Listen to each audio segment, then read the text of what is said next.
Am I concerned when it comes to RSR? People like to ask me this because RSR is currently around 62 and a half times approximately lower than 10 cents. However, the short answer is no, I'm not concerned, even though nothing I say is financial advice. And let me explain why. Because sure, RSR is down by quite a lot as of right now. But the thing is, my intent is to dollar cost average. So if I'm able to dollar cost average into a project that I'm originally already a fan of anyways at a lower point, I'm not going to be complaining. In a totally different example, if I walked inside a store and I saw my favorite pair of shoes have a discount, am I going to be complaining? Am I going to be calling Foot Locker and being like, oh wow, I can't believe there's a discount? No, right? Again, I'm not going to be doing that because why? It just makes no sense. I like it anyways. So if there's a discount, am I going to complain? The answer is again, no, I'm not going to be complaining. But when it comes to RSR, people like to tell me, oh, people forgot about this. Well, really? Keep in mind, as of right now, RSR still has approximately 118,000 holders, right? So it still has over 100,000 as of right now. In terms of holders, that's not that easy considering especially how RSR has a market cap that's like hovering around 100 million basically. Like it's not doing the best, right? And still that many holders? I just don't want to be the one that gives up, personally, even though I'm not telling anyone to do anything. The thing is, when it comes to RSR, if we take a look at the hypothetical idea of 10 cents, the market cap actually at that point would be around 6 billion. Again, considering current circulating supply.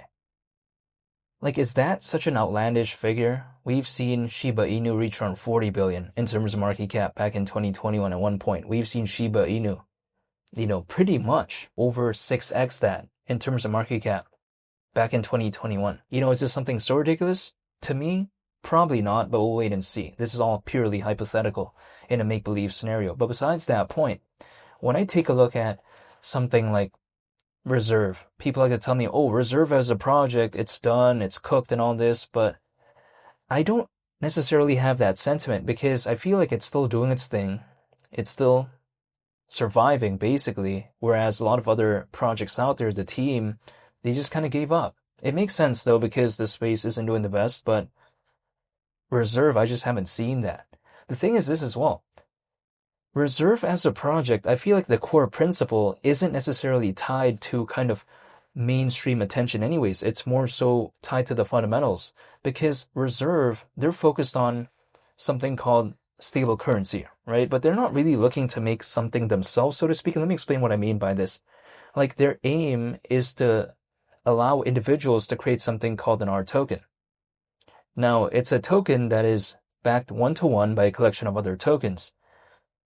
The thing is this, though. People like to tell me, who cares? Well, supposedly, it can be done in some cases in a matter of minutes without writing a single line of code. Isn't that kind of revolutionary in a sense? But besides that point, people like to tell me, well, how does this even relate to something like RSR? Well, here's the thing. There's many R tokens out there. I can choose which R token I want to lock up my RSR to, basically, or which R token I want to choose to lock my RSR with. That's a better way to phrase it, I think. And again, if I do lock my RSR in a specific R token, for instance, it acts as kind of like an insurance, so to speak, and then it also acts sort of like as a governance token of sorts. So yeah, the way to take a look at it is that RSR, it's not like it's useless in my opinion. I don't think about it that way. And I can choose which R token I want to do it with, right? I mean, I'm not forced to choose this R token. No, I could choose it myself. But besides that point though, I think it's kind of like a more simple project when it comes to Reserve, but I like that anyways because even though the understanding may be a little bit simple, I feel like the fundamentals are actually pretty useful, so I'm not going to be complaining. I feel like projects out there that overcomplicate the fundamentals, it just sometimes ends up becoming counterintuitive for the long term because initially it may create a lot of attention, right? A lot of buzz, a lot of like, oh wow, this project's difficult to understand. Maybe it's cool. I feel like that right there is a novelty that wears off pretty quickly. It's like personally, for instance, getting a convertible. Why would I ever do that? It's cool for like 2 weeks, but then afterwards it's like, how is that any sort of use in my life, right? I just don't like it if a project's difficult to understand, but I do like it when it comes to Reserve. I like the simplicity of it. I feel like the hard part for me was discovering a project, right?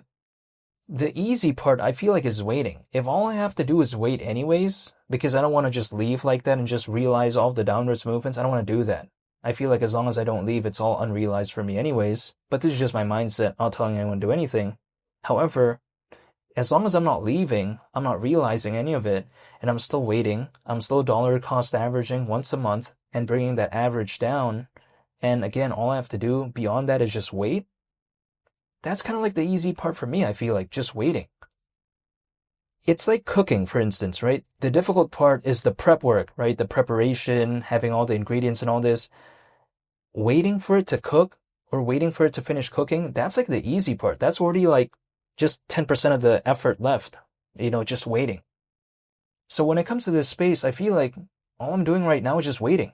I've already become a fan of the projects that I'm a fan of. All I have to do right now is just wait. That's it. I feel like, personally for me. Do I know how long I'm going to have to wait? No. Do I know exactly when the market is going to recover? No, I don't know.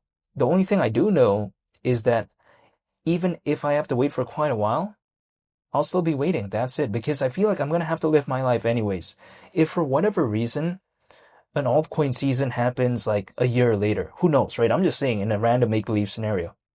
Within that 1 year, I'm still going to have to be living my life anyways, whether or not I'm holding. That's the thing. It's like, for instance, 10 years ago, was I holding Bitcoin? No, I wasn't. Did it do its thing without me? Yeah, it did.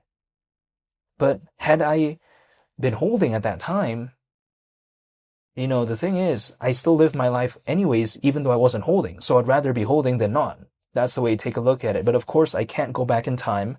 I can only focus on the present, which is why I don't want to give up. However, this is personally my mindset. I feel like the roller coaster happens with or without me. Whether I want to join that roller coaster or not, basically, it's going to do its thing with or without me. It could go down. It could also hypothetically go in the opposite direction. Maybe it could go up. Who knows? We'll wait and see. It's like, for instance, if I take a look at, my favorite ride in Universal Studios, it's going to have to be The Revenge of the Mummy. The Revenge of the Mummy does not care whether or not I go on the ride. You know what I mean? Like, it's going to go with or without me. So the thing is, either I go on The Revenge of the Mummy or I don't. But anyways, it's just going to do its thing with or without me. So this is why I like to stay patient, even though I'm not telling anyone to do anything. But again, I'm just dollar cost averaging once a month, and that's it. But I'm still a fan when it comes to reserve, and I still like it overall. So yes, the charts are going down, but a lot of other projects are also going down. Even Bitcoin's having a pullback. RSR just can't randomly go on an independent rally of its own. It's not a microcap. It just can't randomly do that if there's no change in sentiment, in my opinion. So I'm just going to be waiting, and that's pretty much about it.